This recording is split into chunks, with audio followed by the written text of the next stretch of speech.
Shulim and Broche. Let's go back to the Tzav Vziruz. This particular chapter talks about psychotic thinking. Interesting title. Let's see where the Rebbe takes us. Okay. So he says like this. He asks, why are we so amazed by the fantasy thoughts of a psychotic, sick, delusional, ill person? And we wonder how such mishigas, craziness, enters the human mind. In Yiddish, you used to say, "Wie fällt das an?" How did that? Where is that from? So weird. People have thoughts,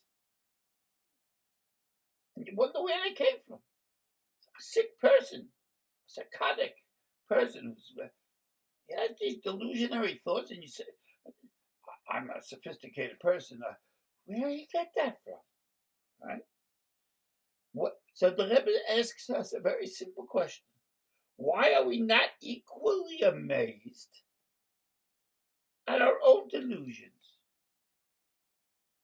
which are sometimes no less crazy than that person who is ill? Now, he's touching on a very important thing here. You go through your whole day, and there are many times chatter in your mind. Well, some of the things, did you ever watch and listen to what you're thinking sometimes? So that's what the Rebbe says. There's stuff going on in your mind. You don't see yourself as being crazy, but where do those things come from? So the Rebbe says that this is all because each of us had one or two emotional weak points, the kudot, small little points, where we are not mature. We can be sophisticated and very mature in everything, but that little weak place, you're very vulnerable to think weird things and have conversations within your mind that you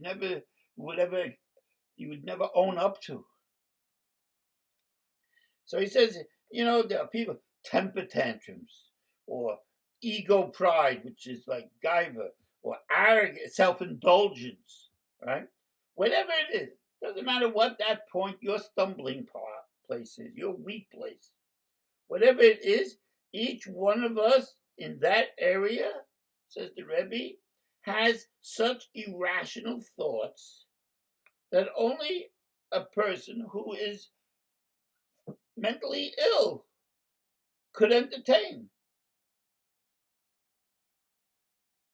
But we see ourselves as being sophisticated and up to everything, right?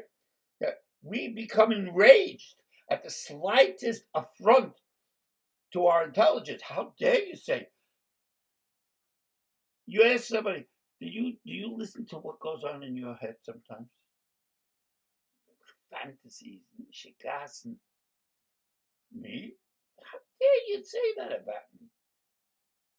Says the Rebbe, at your weak place, you're liable to be thinking the most crazy stuff, but you won't own up to it because you're not even aware. It's just flying around in your head. So the Rebbe brings an example, someone who is stuck in gaiva, in egocentric pride. Everything he does and everything he says will activate at some place in his mind these thoughts of pride, of ego. How clever I am! I just figured that out. Or look what I just did. I'm such a nice guy. Everyone's going to be talking about me because I did this and this, and I gave that much to Dukkha, and they'll give me covered. This is all going on in your head. Most people that you meet will not be even aware that you did anything, or you thought anything, or you said anything. But to you, in that fantasy place, in that weak place, you're full of pride about it. Yeah? That is the problem that the Rebbe is trying to touch on. And I don't care. Everyone has their weak nakuda. And the thing is, we don't know because we don't listen. It just flies past us, but it's there, and it corrupts slowly because we haven't. It shows that we have a weakness, and we're not working to correct that weakness. Says the Rebbe, and what kind of delusive thinking is it to weave up illusionary conversations, right? That you'll never have, that never happened. It's all about your ego. This is, and the same is cases with people with short tempers or the rational, such a case, the rational mind can have similar delusions of temper tantrums and self-indulgence or whatever. People are complicated. And we all carry some brokenness someplace. And that's our weak point. And many times that will take us and and it will fester and it will become a whole world that doesn't exist, only within that brokenness within ourselves. So the Rebbe says we need to seek help, but it generally needs self-help. You have to learn that this is the case and what you have to do to bring it down, bring the volume down of all the chit-chat that goes on in your mind. Right? He says the hard truth is that there is no complete cure. This is your natura that Pieszno gave you. This is your weakness, but you can tamper it down. How? He says as soon as they come up, as soon as an appearance of this delusion, this make believe, oh, this rises into your mind, you should pay attention to that inner talk. Listen to what the inner voices are saying, especially those that surround your emotional weak points. It's hard to work on these weak points because people don't like to own up to their weaknesses. However, we have to work on our tikkun.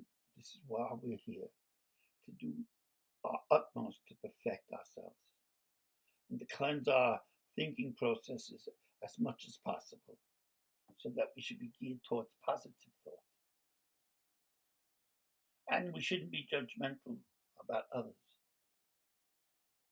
So at the beginning of this introspection, because you're coming from a crooked place, you're still going to think, well, I'm pretty clever here. I never even thought of some very clever guy. But if you persevere, after a while, you'll understand and clearly see that much of this traffic is irrational. And what's wrong with that? Because it takes up space for what should be. And their mind only has so much, and it adds to the complication of your life. How many people get angry and upset about things that never happened, never will happen, never did happen? It's because their mind is cluttered with the self-delusions. So we have to work on this. We have to, we have to look and be detached and look at what's happening. And then quiet it down. Once you see the chatter for what it is, it will quiet down. You'll spot next time when it comes, and you'll be able to correct it. Cold too.